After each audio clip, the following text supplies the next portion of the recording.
بسم اللہ الرحمن الرحیم نحمده ونصلی علی رسوله الکریم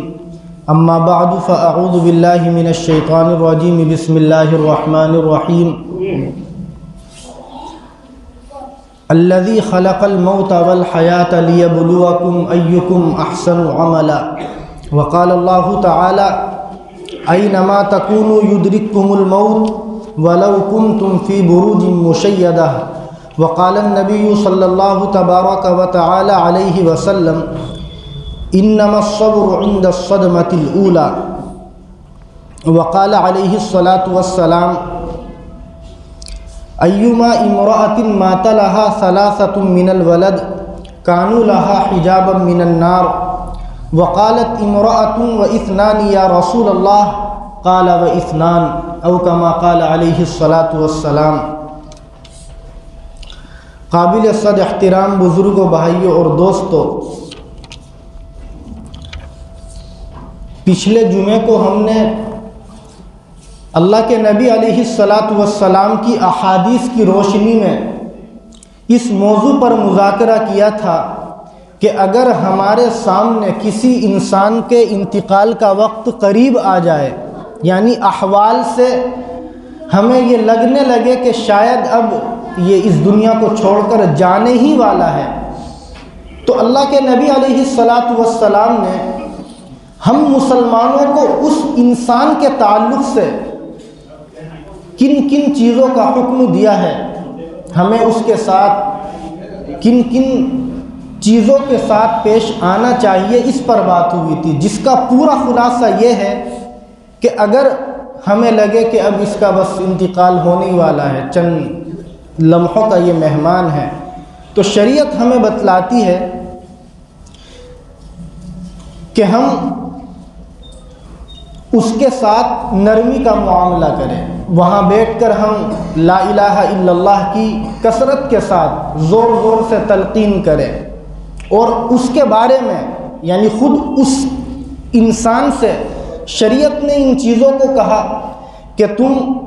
اگر کچھ حقوق ہو تمہارے ذمے تو ان کی ادائیگی کی وصیت کر دو، اسی طرح ظلم کی وصیت نہ کرو بلکہ اچھی چیزوں کی وصیت کرو، اور اللہ کی ذات سے اچھی امید رکھو کہ مرنے کے بعد انشاءاللہ اللہ تعالیٰ میری مغفرت فرمائیں گے، اور انتقال سے پہلے کسی اچھی جگہ ہم منتقل ہو جائیں، اور جب آخری وقت ہو تو ہم وہ دعا پڑھیں جو پچھلے ہفتے میں نے ذکر کی تھی ترمذی شریف کی روایت کے حوالے سے، اللہم اعنی علی غمرات الموت و سکرات الموت، کہ اے اللہ میں آپ کی پناہ مانگتا ہوں بے ہوشی کی سختیوں سے، موت کی جو خطرناکیاں ہیں ان سے میں آپ کی مدد کا طلبگار ہوں، اور ہم جو گھر والے ہوتے ہیں وہاں بیٹھ کر زور زور سے لا الہ الا اللہ پڑھیں، میت کو کہنے کے لیے نہ کہیں، کیونکہ اس وقت میں بہت ساری کتابوں میں یہ مضمون ہے کہ شیطان بھی بہکانے کی کوشش کرتا ہے، جانکنی کا وقت ہوتا ہے تو شاید وہ انسان انکار کر دے، لیکن ہم اگر زور زور سے پڑھیں گے تو شاید وہ سن کر کے کلمہ پڑھ لے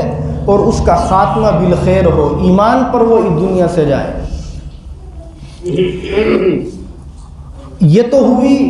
وہ باتیں جن پر احادیث کی روشنی میں تفصیل سے گزشتہ ہفتے باتیں ہوئی، لیکن جب انسان کی موت ہو جائے، یعنی ہمیں لگے کہ اب اس کا آخری جو سانس تھا وہ بند ہو چکا، یہ اس دنیا سے آخرت کی طرف منتقل ہو گیا، تو اب شریعت کن کن چیزوں کا حکم دیتی ہے، ہم ان کو تفصیل کے ساتھ سنیں۔ اللہ کے نبی علیہ الصلاۃ والسلام ارشاد فرماتے ہیں انما الصبر عند الصدمۃ الاولی، کہ صبر پہلے جھٹکے کے وقت میں کرنا چاہیے۔ اس حدیث کی روشنی میں محدثین نے، فقہا نے یہ سنت اور ادب نکالا ہے کہ جب ہمارے کسی گھر والے کا انتقال ہو جائے، وہ چاہے ہمارا کتنا ہی اہم عزیز رشتہ دار گھر کا بندہ کیوں نہ ہو، ہمیں چاہیے کہ ہم اس صدمے پر، مصیبت پر جو موت کی شکل میں آیا، صبر کریں۔ یہ سب سے پہلی سنت اور سب سے پہلا ادب ہے کہ ہم صبر کریں، اس لیے کہ اللہ کے نبی علیہ السلام نے ارشاد فرمایا الصبر عند الصدمۃ الاولی، کہ سب سے پہلے جو جھٹکا لگتا ہے، مصیبت کی خبر ہمیں پہنچتی ہے، اسی وقت میں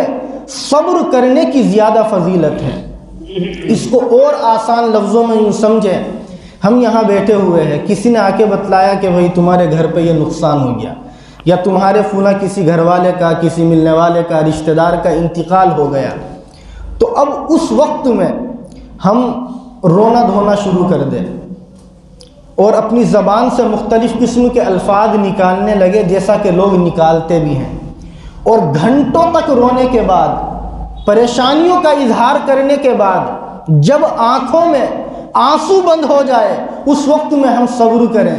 تو یہ بھی صبر ہے، فضیلت اس پر بھی ہے۔ لیکن جس وقت میں ہم نے مصیبت کی خبر سنی تھی، اس وقت میں اگر ہم صبر کریں گے تو فضیلت زیادہ ہے، اس لیے کہ ایک انسان گھنٹوں تک رونے کے بعد اس سے زیادہ رو بھی تو نہیں سکتا، ایک لمٹ ہوتی ہے آنسو کے نکلنے کی بھی، پریشانیوں کے اظہار کرنے کی بھی، زبان سے الفاظ کے ادا کرنے کی بھی۔ اس لیے ہم سب سے پہلے جب مصیبت کی خبر سنیں، پریشانی کی بات ہمیں کوئی بتلائے، تو اس وقت میں ہم صبر کریں، اور یہ سوچ کر کے صبر کریں کہ اللہ رب العزت نے جو یہ مصیبت کی خبر ہم تک پہنچوائی ہے، بظاہر یہ ہمیں لگ رہا ہے کہ یہ غلط ہے، لیکن یہ اللہ کی طرف سے ہے اور ہمارے حق میں بہتر ہے۔ کیوں؟ قرآن کریم کے اندر اللہ تعالیٰ ارشاد فرماتے ہیں عَسَىٰ أَن تَكْرَهُوا شَيْئًا وَهُوَ خَيْرٌ لَكُمْ، کہ بہت سی مرتبہ تم چیزوں کے بارے میں یہ سمجھتے ہو کہ یہ بری ہیں، لیکن وہ تمہارے حق میں بہتر ہوتی ہے۔ اس کو ہمارے بڑوں نے اس طریقے سے سمجھانے کی کوشش کی کہ اگر گھر میں ہمارے کوئی چھوٹا سا معصوم بچہ ہو اور وہ کچن میں جا کر کے چاقو اٹھا کر کے لے آئے اور اس سے کھیلنے لگے، اچانک سے ہماری اس پر نظر پڑے تو ہم دوڑ کر کے اس بچے سے چاقو اور چھری چھین لیتے ہیں۔ اب بظاہر اس بچے کو یہ لگتا ہے کہ میں کھیل رہا تھا، ابو امی نے مجھے ڈسٹرب کر دیا، لیکن ہمیں پتہ ہے کہ چھری سے، چاقو سے کھیلنا اس بچے کے حق میں اچھا نہیں ہے، اس لیے ہم نے اس بچے سے جو چھری اور چاقو کو لیا ہے یہ اس کے حق میں بہتر ہے، بظاہر اس کو ایسا لگ رہا ہے کہ یہ غلط ہے۔ بالکل اسی طریقے سے اللہ رب العزت کے فیصلے ہوتے ہیں، کیونکہ یہ ہمارا یقین ہے کہ اللہ اپنے بندوں سے ان کی ماؤں کے مقابلے میں 70 گنا زیادہ محبت کرتے ہیں۔ ایک بندہ ہے، اسپتال میں تھا، ہاسپٹل میں بہت زیادہ پریشانیوں میں مبتلا تھا، اللہ نے اس کو دنیا سے اٹھا لیا۔ اگر وہ زندہ رہتا، کیا معلوم کہ گھر والوں کے اور کتنے ہاسپٹل میں روپیے خرچ ہوتے، اور کیا معلوم کہ وہ خود ایسی پریشانی میں مبتلا ہو جاتا کہ وہ خود ایک دن موت کی تمنا کرنے لگتا۔ تو ان تمام چیزوں پر اگر ہم غور کریں تو ہمارا ایمان یہ بنے گا کہ کرنے والی ذات چونکہ اللہ کی ہے، اور ہمارا ان آیتوں پر جو یقین ہے ان پر استحکام ہوگا اور مضبوط یقین ہوگا۔ اللہ نے قرآن کریم کے اندر موت کے تعلق سے یہ ارشاد فرمایا کل نفس ذائقۃ الموت، کہ ہر انسان کو موت کا مزہ چکھنا ہے۔ دنیا کے اندر ہر چیز میں اختلاف ہے، لیکن موت ایک ایسا مسئلہ ہے جس میں کسی بھی مذہب اور کسی بھی مسلک کے ماننے والے کا کوئی اختلاف نہیں۔ اللہ ایک ہیں یا ایک سے زیادہ، دنیا میں ہر طرح کے لوگ ملیں گے۔ کچھ کہتے ہیں کہ اللہ ایک نہیں ایک سے زیادہ ہے، وہ عبادت بھی کرتے ہیں بتوں کی۔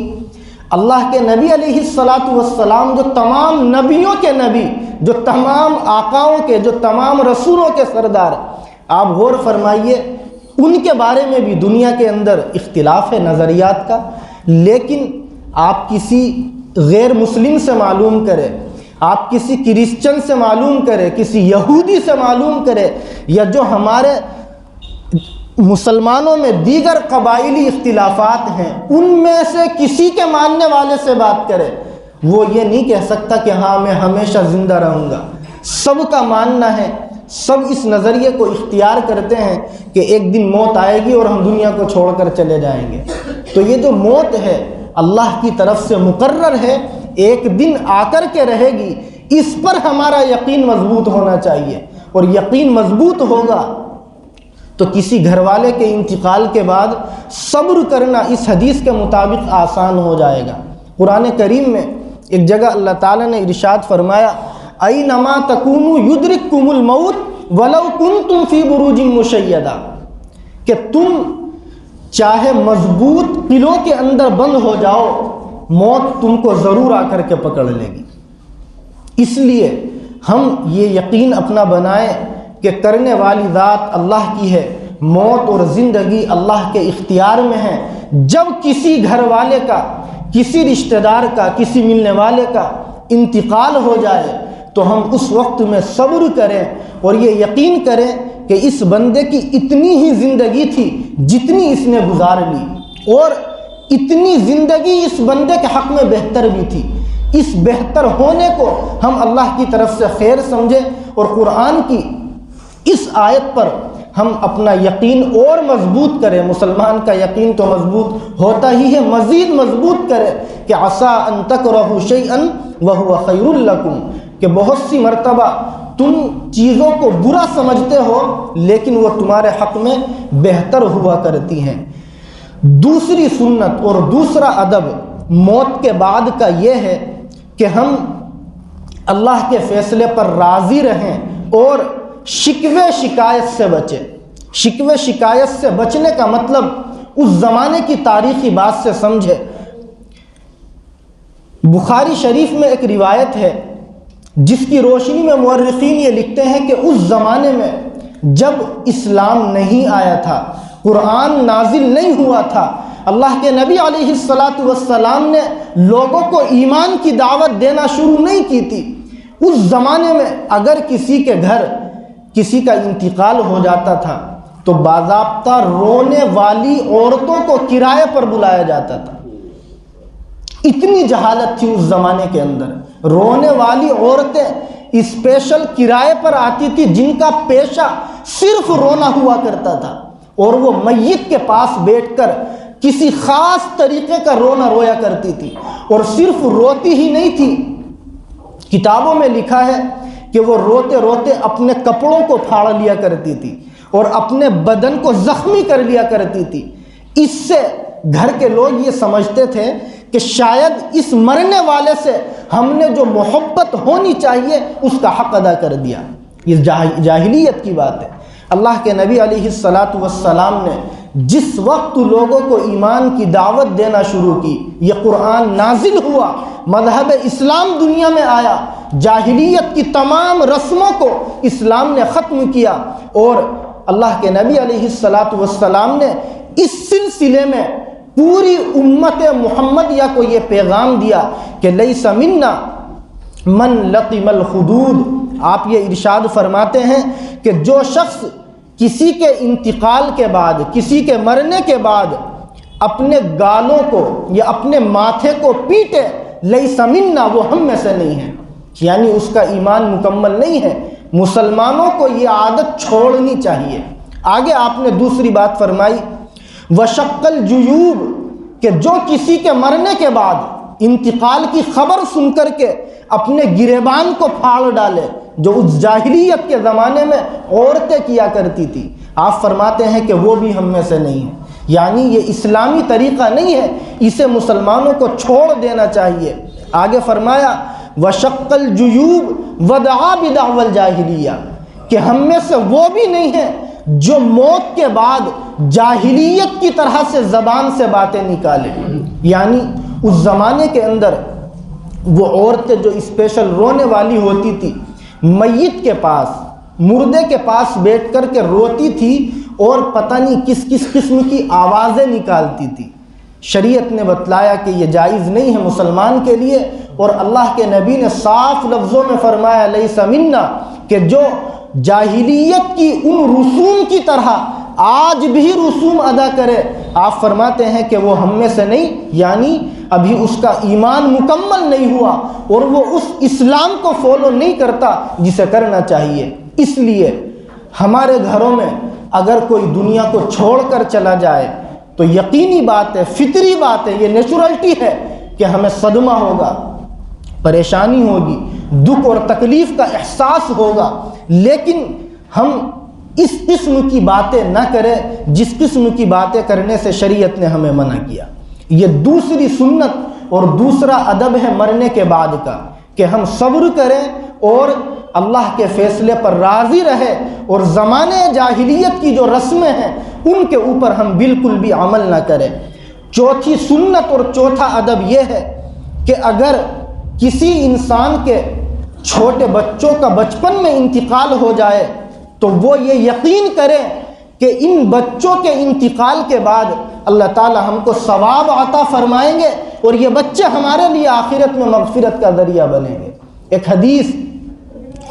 بخاری شریف کی ہم ذہن میں رکھیں، اللہ کے نبی علیہ الصلاۃ والسلام نے ارشاد فرمایا، ایما امرأۃ مات لها ثلاثۃ من الولد کانوا لها حجابا من النار۔ آپ فرماتے ہیں کہ جس عورت کے 3 بچوں کا بچپن میں انتقال ہو جائے تو یہ بچے اس کے لیے جہنم سے آڑ کا ذریعہ بنیں گے، رکاوٹ کا ذریعہ بنیں گے۔ وہیں ایک عورت بیٹھی ہوئی تھی، اللہ کے نبی علیہ الصلاۃ والسلام سے سوال کرتی ہے کہ اے اللہ کے رسول 2 کے بارے میں بتلائیے۔ آپ نے فرمایا وَإِثْنَانِ، کہ اگر کسی کے 2 بچوں کا انتقال ہو جائے تو یہ دونوں بچے اس عورت کے لیے جہنم سے آڑ کا ذریعہ بنیں گے۔ حدیث یہاں مکمل ہوئی۔ محدثین نے لکھا کہ اگر بچپن میں کسی انسان کے ایک بچے کا بھی انتقال ہو جائے اور وہ اللہ کی ذات سے ثواب کی امید رکھے تو انشاءاللہ یہ بچہ اس کے لیے آخرت میں مغفرت کا ذریعہ بنے گا۔ غالباً بیہقی کی روایت ہے کہ ان بچوں کو اللہ تعالیٰ اعراف میں رکھیں گے۔ اعراف کے بارے میں سمجھیں، ایک جنت ہے آپ جانتے ہیں اور ایک جہنم ہے، ان دونوں کے علاوہ ایک جگہ اور ہے جس کو عربی میں اعراف کہا گیا۔ علماء لکھتے ہیں کہ اس اعراف نامی جگہ پر اللہ تعالیٰ ان بچوں کو رکھیں گے جو بچپن میں بالغ ہونے سے پہلے انتقال کر گئے، کیونکہ ہم جانتے ہیں یہ مسئلہ کہ بالغ ہونے کے بعد شریعت کے احکام کے ہم مکلف بنتے ہیں۔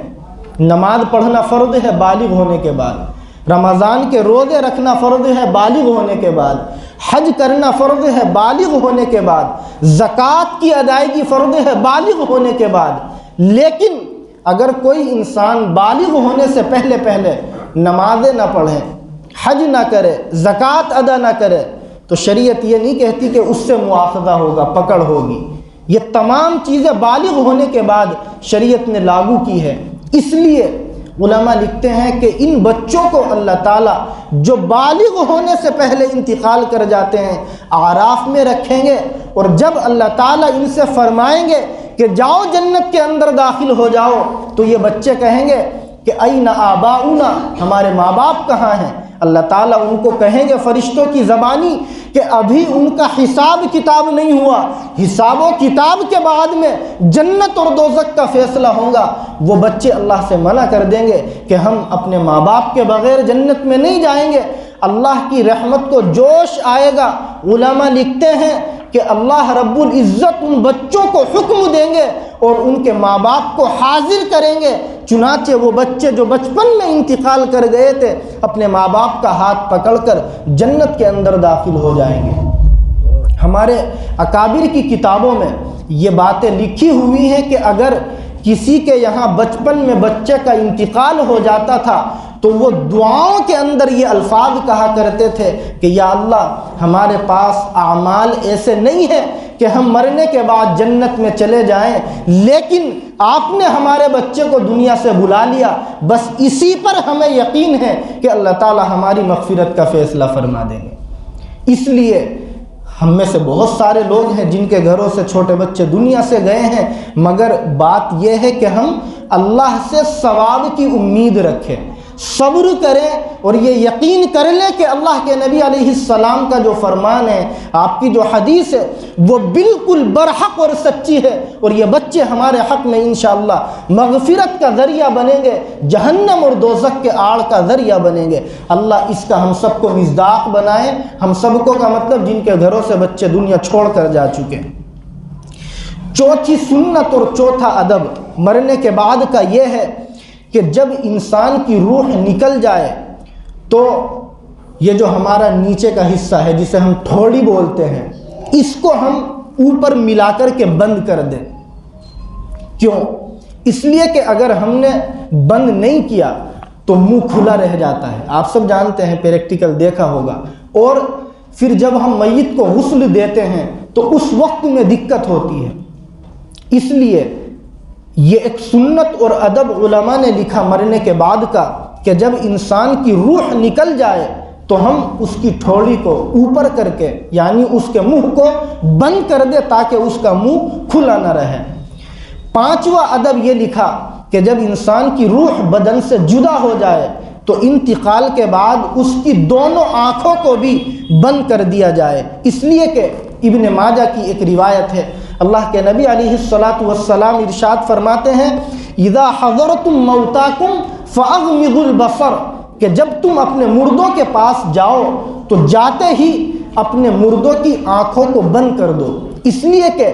اگر ہم آنکھوں کو بند نہیں کریں گے تو آنکھیں بھی کھلی رہ جاتی ہیں، جس کی وجہ سے بعض مرتبہ شکل ڈراؤنی لگنے لگتی ہے، اور یہ میت کی جو زندگی کی چیزیں ہیں، جو اس کے اصول ہیں، جو اس کے آداب ہیں، ان سے بھی ہٹ کر کے ہیں۔ اس لیے اس اہم سنت پر بھی ہم عمل کریں کہ جب انسان کی روح بدن سے نکل جائے، انتقال ہو جائے، تو ہم اس کی آنکھوں کو بند کر دیں۔ چھٹی سنت اور چھٹا ادب یہ ہے کہ جب انسان کا انتقال ہو جائے تو اس کے پاس میں جو گھر کے لوگ ہیں، جو رشتہ دار ہیں، ملنے والے ہیں، ان کو چاہیے کہ وہ وہاں بیٹھ کر اچھی باتیں کریں، یعنی کسی بھی قسم کے گناہ کی بات وہاں نہ کریں، اس لیے کہ اللہ کے نبی علیہ السلام نے ارشاد فرمایا، مسلم شریف کی روایت 919 نمبر کی، کہ اذا حضرتم المیت فقولوا خیرا، آپ فرماتے ہیں کہ جب تم میت کے پاس میں جاؤ تو ایسی باتیں کرو جو بھلائی پر مشتمل ہو، گناہ کی بات وہاں بیٹھ کر کے مت کرو، اور وجہ اس کی آپ نے یہ فرمائی فَإِنَّ الْمَلَائِكَةَ يُؤْمِنُونَ عَلَى مَا تَقُولُونَ، کیونکہ فرشتے ان باتوں پر آمین کہتے ہیں جو تم میت کے پاس میں بیٹھ کر کے کرتے ہو۔ اگر ہم غلط باتیں کریں گے تو فرشتوں کی آمین اس میں شامل ہوگی اور ہم ہلاکت میں مبتلا ہو جائیں گے۔ اس لیے میت کے پاس میں بیٹھ کر کے ہمیں چاہیے کہ بھلائی کی باتیں کریں، تسبیح پڑھیں، کچھ اور ذکر پڑھیں، یا کم سے کم خاموش رہیں، میت کی تعریف کریں، لیکن اگر میت بری بھی ہو تو اس کی برائیوں کا بیان کرنا ہمارے لیے جائز نہیں ہے۔ چنانچہ علماء نے جو ترتیب وار ادب لکھے ہیں میت کے، ان میں 7واں ادب اس کے بعد کا یہی ہے کہ جب انسان کا انتقال ہو جائے تو ہم چاہے اس کے اندر کتنی ہی برائیاں کیوں نہ ہو، اس کی برائیوں کا ذکر نہ کرے بلکہ اس کی خوبیوں کا ذکر کرے۔ اور یہ بات ایسا ہی نہیں ہے کہ علماء نے یوں ہی لکھ دی ہو، باضابطہ یہ اللہ کے نبی علیہ السلام نے اپنی امت کو حکم دیا۔ چنانچہ آپ پڑھیے گا ابو داود کی روایت، اللہ کے نبی علیہ السلام فرماتے ہیں اذکروا محاسن موتاکم، اذکروا، آپ نے حکم دیا کہ لوگوں تم اپنے مردوں کی خوبیوں کا ذکر کیا کرو۔ جب خوبیوں کے ذکر کا حکم دیا تو دوسرا پہلو خود سامنے آیا کہ ہمارے لیے میت کی برائی کرنا جائز نہیں ہے، اگرچہ وہ کتنا ہی انسان برا تھا، لیکن ہم اب اس کی برائیوں کا ذکر کر کے کریں گے بھی کیا؟ اب تو وہ دنیا سے چلا گیا، اس لیے مرنے والے کی برائی کرنا مسلمان کے لیے جائز نہیں ہے، اور برائی زندگی بھی کرنا جائز نہیں۔ تو چغلی ہے جو جائز نہیں ہے، جس کے بارے میں حضور نے فرمایا کہ وہ انسان جو دنیا میں چغلیاں کرتا ہے وہ مرنے کے بعد جنت میں ہی نہیں جائے گا۔ تو زندہ انسان کی چغلیاں کرنا جائز نہیں ہے، چاہے جائے کہ ہم کسی مرنے والے کی چغلیاں کرے، کسی مرنے والے کی برائیوں کو بیان کرے۔ اور یہ جو چغلیاں ہیں ان میں مزہ بہت آتا ہے۔ 4 آدمی بیٹھے ہوئے ہیں، ہمیں کسی انسان سے کوئی الرجی ہے، پریشانی ہے، اور پریشانی تو چھوڑیے حسد ہے، یعنی وہ ترقی کر گیا، ہم وہیں ہیں جہاں تھے دلی میں آنے کے بعد، تو اب ہم سوچتے ہیں کہ اپنے سینے کو ٹھنڈک پہنچائیں، تو 4 آدمیوں میں بیٹھ کے بس کوئی بھی ہلکی سی پن چھوڑ دیتے ہیں۔ اللہ کے نبی علیہ السلام نے فرمایا، ذرا غور سے سنیں ہم سب لوگ، کہ جس انسان کے بارے میں ہم جو بات بیان کرتے ہیں اس کی پیٹھ پیچھے، اگر اس انسان کے اندر وہ برائی نہیں ہے، کل قیامت کے دن اللہ ہمیں اپنے سامنے کھڑا کریں گے اور یہ کہیں گے کہ تم نے میرے فلاں بندے کے بارے میں جو بات کہی تھی ذرا آج اس کو ثابت کر کے دکھلاؤ۔ مثال کے طور پر ہم نے 4 آدمیوں میں بیٹھ کر کسی انسان کو چور کہہ دیا، کسی کو ہم نے ڈکیت کہہ دیا، کسی کو بے ایمان کہہ دیا، کسی کو جھوٹا کہہ دیا، کسی کے اندر کیڑے نکال دیے، لیکن وہ ان برائیوں کے اندر مبتلا نہیں ہے، اللہ قیامت کے دن سامنے کھڑا کر کے کہیں گے ذرا اس بندے کے بارے میں جو باتیں کہی تھی ثابت کرو۔ ہم ثابت نہیں کر پائیں گے، اور جب ثابت نہیں کر پائیں گے فَكُبَّ وَجْهُهُ فِي النَّارِ، حضور فرماتے ہیں اوندھے منہ اس کو جہنم میں ڈال دیا جائے گا۔ تو یہ بات بیچ میں آ گئی، اصل یہ ہے کہ ہم مرنے والے کی خوبیوں کو بیان کریں، اس کے اندر کتنی ہی برائیاں کیوں نہ ہوں ان برائیوں کا ذکر نہ کریں، یہ جائز نہیں ہے، گناہ کی بات ہے۔ 8ویں سنت اور 8واں ادب یہ ہے مرنے کے بعد کہ ہم میت کی زیادہ تشہیر نہ کریں، میت کی زیادہ تشہیر نہ کرے، اور زیادہ تشہیر نہ کرنے کا مطلب یہ ہے کہ جو ہمارے قریبی رشتہ دار ہیں، ملنے والے ہیں، اعزاء اقارب ہیں، ان کو اطلاع دے دیں کہ بھئی فلاں کا انتقال ہو گیا، فلاں وقت جنازے کی نماز ہے، آپ سب اس میں شرکت کریں، لیکن ایسا نہ ہو کہ ہم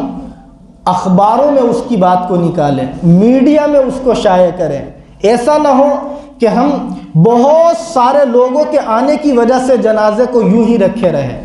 یہ اصول اور آداب کے خلاف ہے میت کے۔ 9واں ادب علماء نے یہ لکھا ہے کہ میت کے گھر والوں کے لیے ہم مسلمانوں کو چاہیے کہ کم سے کم 1 دن کے کھانے کا انتظام کریں، یا 1 وقت کا کم سے کم، اور یہ بات بہت توجہ سے ہم سمجھنے کی کوشش کریں کہ اللہ کے نبی علیہ السلام کی حدیث سے یہ ثابت ہے۔ بہت سارے لوگ سوال کرتے ہیں کہ اگر کسی کے گھر میں انتقال ہو جائے اور وہ آدمی خود اپنے مہمانوں کا، آنے جانے والوں کے کھانے کا انتظام کر لے تو کیا یہ گناہ کی بات ہے؟ ابھی کچھ دنوں پہلے مجھے ہمارے جو یوٹیوب چینل ہے اس پہ کسی نے کمنٹ کر کے یہ سوال کیا تھا غالباً کہ اگر کسی کے یہاں انتقال ہو گیا اور اس نے خود اپنے کھانے والوں کا انتظام کر لیا کھانے کا گھر میں، تو شاید اس نے کوئی گناہ کر لیا۔ یہ ذہن میں رکھیں کہ یہ گناہ نہیں ہے، آپ خود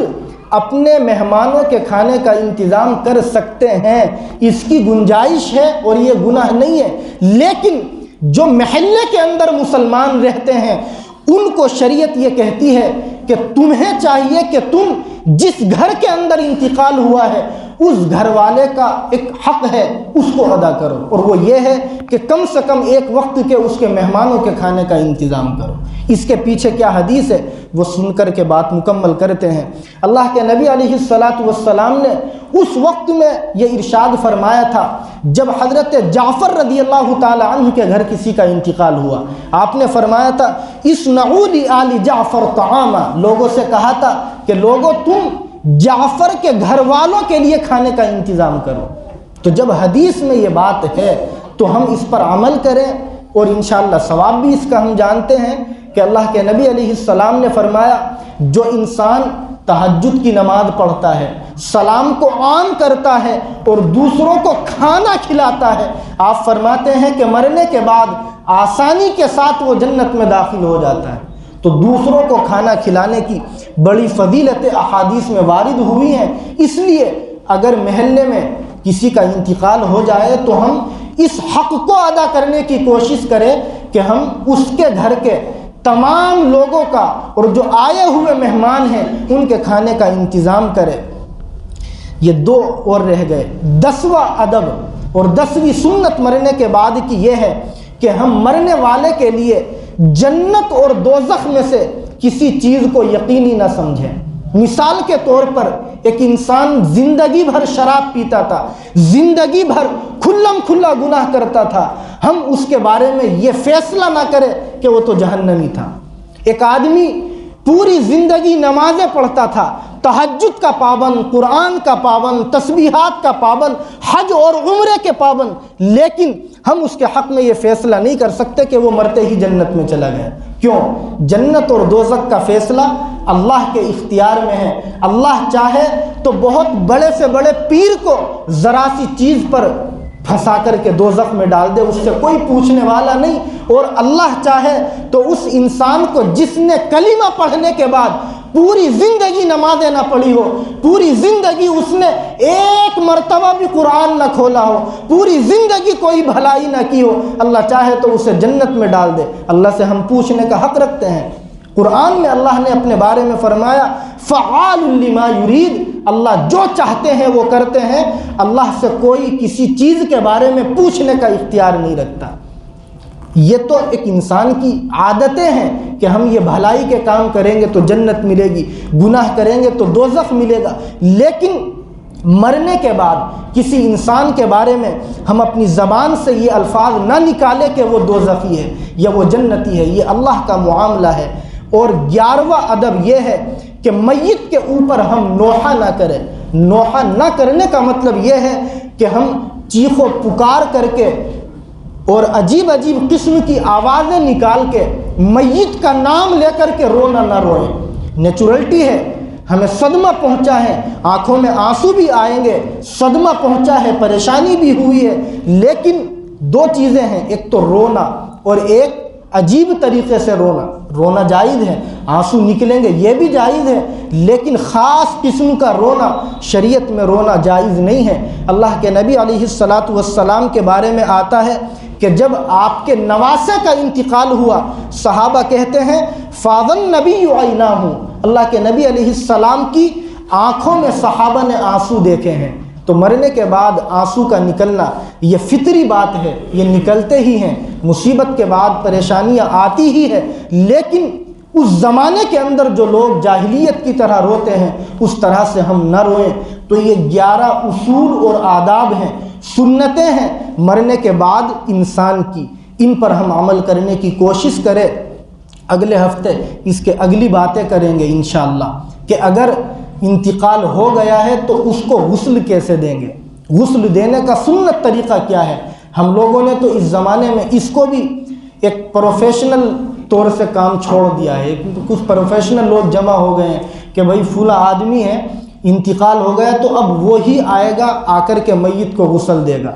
حدیث میں حضور نے جو میت کو غسل دینے کی فضیلت فرمائی، اگر ہمیں وہ معلوم ہو جائے تو ہم کسی کرائے پر آدمی کو بلا کر کے میت کو غسل نہ دلوائے، خود غسل دے۔ وہ فضیلت کیا ہے اور کس طریقے سے غسل دینا چاہیے اگلے ہفتے انشاءاللہ ہم بات کریں گے۔ اور یہ بات اس لیے بھی سمجھ میں آتی ہے کہ ہمارے ابو کا انتقال ہو گیا۔ کون سے ابو؟ جن کو ہم نے بچپن میں سونے نہیں دیا، جب رات میں بچہ روتا ہے تو ماں باپ نہیں سو پاتے۔ کون سے ابو؟ جنہوں نے ہمیں ایجوکیشن لون لے کے اور پتہ نہیں کتنی قربانیوں کے ذریعے پڑھایا۔ کیا اس ابو جی کا، اس فادر کا اتنا بھی حق نہیں ہے کہ ہم مرنے کے بعد اس کو اپنے ہاتھوں سے غسل دے دیں؟ لیکن دیتے اس لیے نہیں ہے کہ ہمیں پتہ ہی نہیں غسل دینے کا طریقہ کیا ہے، اس لیے بلا کر کے کسی کے ذریعے غسل دلواتے ہیں۔ اللہ رب العزت ہم سب کو ان تمام اصول اور آداب پر، سنتوں پر عمل کرنے کی توفیق نصیب فرمائے۔ وآخر دعوانا ان الحمد للہ رب العالمین۔